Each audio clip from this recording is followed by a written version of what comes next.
ఏంటమ్మా? నాన్న ఆ? ఏంటమ్మా? అది అక్కడ కూర్చున్నారే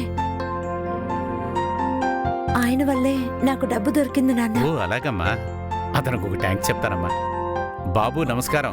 నమస్తే సార్. మీరు చేసిన సహాయానికి చాలా థ్యాంక్స్ బాబు. మీ వల్లే డబ్బు దొరికిందని మా అమ్మాయి సరే చెప్పి. ఏంటి సార్ వయసులో పెద్దవారు థ్యాంక్స్ ఎందుకు సార్? పర్లేదు సార్. అదేం కాదు బాబు, చాలా థ్యాంక్స్ బాబు. థ్యాంక్ యూ ఆ, థ్యాంక్ యూ. పదమ్మా. బాబు ఎంతైందమ్మా?